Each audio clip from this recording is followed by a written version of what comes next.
আসসালামু আলাইকুম, কেমন আছেন সবাই? আশা করি আলহামদুলিল্লাহ ভালো। আজ আপনাদের জন্য একটা পটেটো বল রেসিপি নিয়ে হাজির হলাম। খুব সহজভাবে বানানো যায়, যে কেউ খুব সামান্য কিছু উপকরণ দিয়ে ঘরেই এই রেসিপিটা বানিয়ে নিতে পারবে।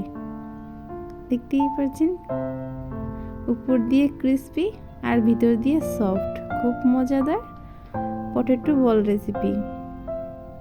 অবশ্যই বাসায় বানিয়ে খাবেন অ্যান্ড কমেন্ট করে জানাতে ভুলবেন না কেমন হয়েছে।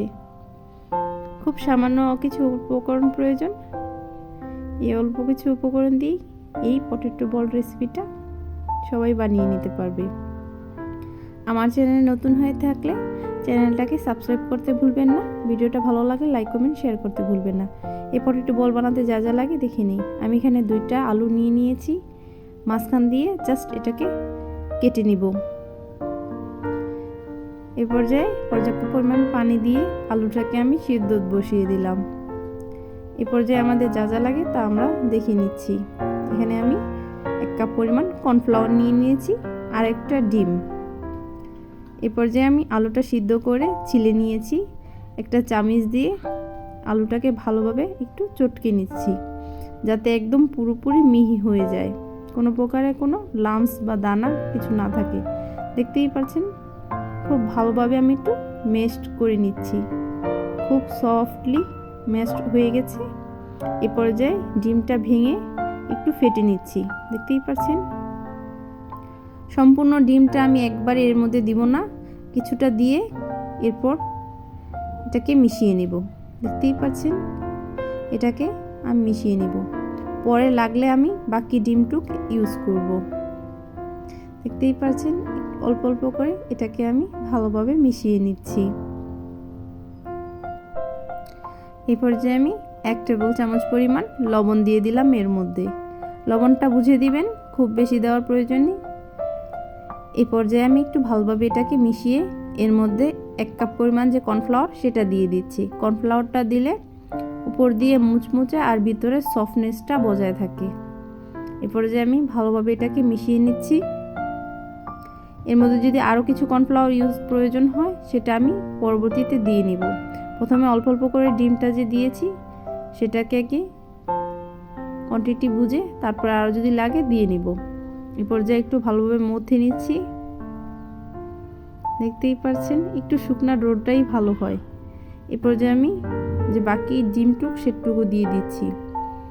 এই পর্যায়ে ভালোভাবে মথে নিচ্ছি। একটু নরম হয়ে গেছে, কিছুক্ষণ পর এটার মধ্যে আমি আরও কিছুটা কর্নফ্লাওয়ার ইউজ করব। দেখতেই পাচ্ছেন, একটু বুঝে মথবেন, এতে খুব বেশি নরম হলে কর্নফ্লাওয়ার আরও কিছুটা অ্যাড করে নেবেন। দেখতেই পাচ্ছেন একটু নরম হয়েছে। এ পর্যায়ে আমি আরও কিছুটা কর্নফ্লাওয়ার দিয়ে দিলাম। আমি আধা কাপ পরিমাণ কর্নফ্লাওয়ার দিয়েছি। একটু শক্ত যেন ডোটা হয়, খুব বেশি নরম হলে তেলে ফ্রাই করার সময় একদম ছড়ে যেতে পারে, যার জন্য অবশ্যই বুঝে দিবেন একটু শক্ত কনসিস্টেন্সিওয়ালা ডো আমাদের প্রয়োজন, একদম সফট আর একটু থিক। যার জন্য আমি সবটুকু কর্নফ্লাওয়ার দিয়ে ভালোভাবে একটু মথে নিচ্ছি। দেখতেই পাচ্ছেন, একটু সময় লাগিয়ে মথে নেবেন যাতে সুন্দরভাবে সফটনেসটাও বজায় থাকে আর সম্পূর্ণ ডোটা খুব সুন্দরভাবে মিশে যায়।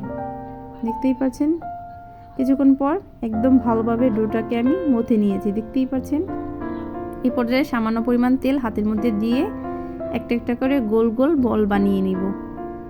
দেখতেই পাচ্ছেন, একটা প্লেট নিয়ে নিয়েছি, এর মধ্যে আমি একটা বল রেখে দিলাম। এভাবেই আমি বাকি সবগুলা বল বানিয়ে নিব। খুব অল্প উপকরণেই এই বলটা বানিয়ে নেওয়া যায়। পটেটো বল খুব সহজেই বানিয়ে নিলাম। সবগুলো আমার বল বানানো হয়ে গেছে। এ পর্যায়ে আমি পর্যাপ্ত পরিমাণ তেলে একটা একটা করে দিয়ে ফ্রাই করে নেব। এ পর্যায়ে আমার চুলার জালটা মিডিয়াম টু মিডিয়াম হাইয়ে ভেজে নিব, খুব বেশি জাল যেন বেশি না হয়। এ পর্যায়ে আমার সবগুলো বল দেওয়া হয়ে গেছে। এ পর্যায়ে জাস্ট আঁচলটা ধরে একটু নেড়ে দিচ্ছি যাতে সবগুলা বল সুন্দরভাবে উপরে চলে আসে। এ পর্যায়ে একটা চামচ দিয়ে আমি উল্টে পাল্টে নেড়ে দিচ্ছি। সবগুলা বল আমার উপরে চলে এসেছে। দেখতেই পাচ্ছেন ভেসে রয়েছে সবগুলা সুন্দরভাবে। একটু কালার আসা পর্যন্ত অপেক্ষা করব। কিছুক্ষণ পর ফিরে এলাম। এই পর্যায়ে আমার পটেটো বল একটু কালার চলে এসেছে। এই পর্যায়ে আমি একটু উল্টে পাল্টে নেড়েচেড়ে ভেজে নিচ্ছি।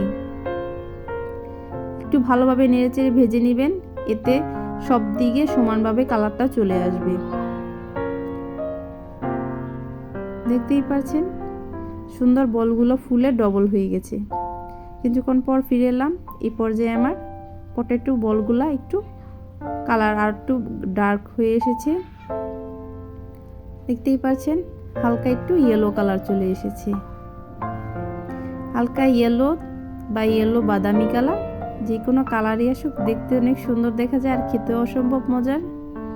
যে কোনো স্ন্যাক্সের সাথে খুব মানানসই এই রেসিপিটা।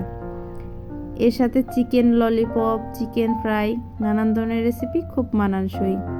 আমার চিকেন ললিপপের রেসিপি আমার চ্যানেলে দেওয়া আছে, আরও নানান ধরনের রেসিপিও আমার চ্যানেলে দেওয়া আছে। কেউ যদি প্রয়োজন হয় সেটা চ্যানেলে গিয়ে দেখে নিতে পারেন, আমি ভিডিওর লিংক ডিসক্রিপশনে দিয়ে দিব। এই পর্যায়ে আমি দেখতেই পাচ্ছেন নেড়েচেড়ে ভালোভাবে একটু কালার আসা পর্যন্ত অপেক্ষা করে নিচ্ছি। এই পর্যায়ে আমি চুলার জালটা হাই করে দিয়ে একটু ভালোভাবে উল্টে পাল্টে ভেজে নিচ্ছি, যাতে সুন্দরভাবে সব দিকে কালারটা এক সমানে চলে আসে। দেখতেই পাচ্ছেন আমি চামচটা দিয়ে ভালোভাবে নেড়েচেড়ে ভেজে নিচ্ছি। এই পর্যায়ে আমার সবগুলা ভাজা হয়ে গেছে, সুন্দর কালারও চলে এসেছে। এই পর্যায়ে একটা ছাঁকনিতে আমি সবগুলা বল তুলে নিচ্ছি। দেখতেই পাচ্ছেন এই পর্যায়ে আমি পরিবেশনের জন্য চলে এলাম। দেখতেই পাচ্ছেন খুব সহজেই পটেটো বল রেডি হয়ে গেছে। খেতে অনেক মজার, অবশ্যই বাসায় বানিয়ে খাবেন এন্ড কমেন্ট করে জানাতে ভুলবেন না কেমন হয়েছে। ভিডিওটা ভালো লাগলে লাইক, কমেন্ট এন্ড শেয়ার করতে ভুলবেন না। আমার চ্যানেলে নতুন হয়ে থাকলে চ্যানেলটাকে সাবস্ক্রাইব করার জন্য অনুরোধ রইল। দেখতেই পাচ্ছেন আমাদের মজাদার পটেটো বল একদম রেডি। আমি একটু উপর দিয়ে দেখিয়ে দিচ্ছি, উপরে সুন্দর একটা টেক্সচার চলে আসছে। একটু ভেঙে দেখিয়ে দিলাম, উপর দিয়ে একদম ক্রিস্পি আর ভিতরে একটু সফট।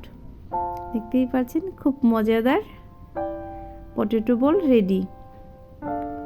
অবশ্যই বাসায় বানিয়ে খাবেন এন্ড কমেন্ট করে জানাতে ভুলবেন না কেমন হয়েছে রেসিপিটা।